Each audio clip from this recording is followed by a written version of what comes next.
Magandang gabi. Ako nga pala si Calibre. So, nagbibigay tayo ng mga konting tips sa mga nagtatanong tungkol sa mga error. So, kung mayroon kayong mga katanungan, so bibigyan natin mga video, mga Calibre yan. So, tingnan nyo to. Mayroon naman tayo pala mga followers na taga ibang lahi, ibang bansa. So, may nagtanong sa atin, E1 error, Boston. So, ang Boston na aircon ay kasama yan sa common board. So, bigyan natin ng konting tips yung E1 error na tinatanong ng tropa natin. So, ang Boston, alam ko ito yung board ng Boston. So, bilang siya sa common board.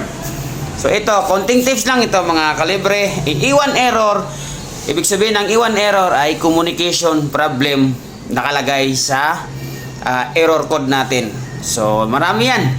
Marami yan ang E1 error. So, pag may na-encounter kayo na E1 error, i-check nyo na communication. Pag okay ang communication, i-check nyo kung may supply yung board natin.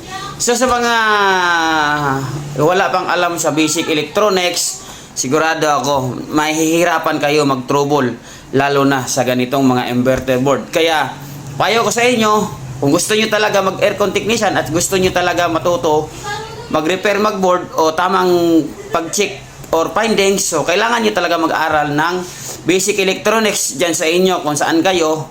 Kung may mga malapit dyan na basic may mga electronics course, so mag-aral kayo. Yan ang payo ko sa inyo. So E1 error, communication una. Pangalawa, so i-check nyo to ang mga power.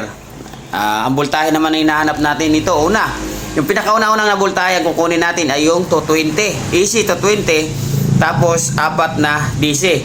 Ang apat na DC, una-una, 320. Tapos, 15 volts, 12 volts, saka 5 volts. So, pag kumpleto, pag kulang ang isang supply niyan, mag-i-error yan na E1 error. So, pangatlo, pag kumpleto na ang supply at na-check nyo na, ibig sabihin may power. So, iba na rin yung, okay na yung power supply niya. So, ang sunod yung i-check sa E1 error, so, yung signal. Yung signal, so yan ang signal. So, S, di ba? N, L, S. So, na-check na natin ang supply sa LN.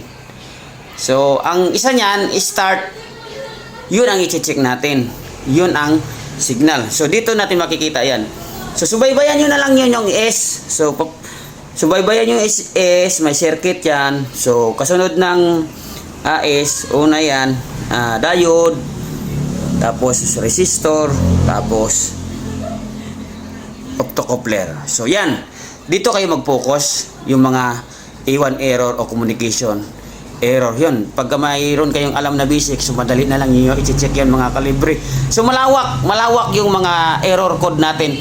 So, ito, mga basic lang ito inuturo natin. So, kailangan yung mga Calibre, magkaroon kayo talaga ng basic electronics kasi ngayon, inverter na lahat.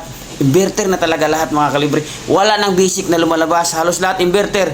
Kaya payo ko sa inyo mga Calibre, mag-aral kayo ng basic electronics. Ayos!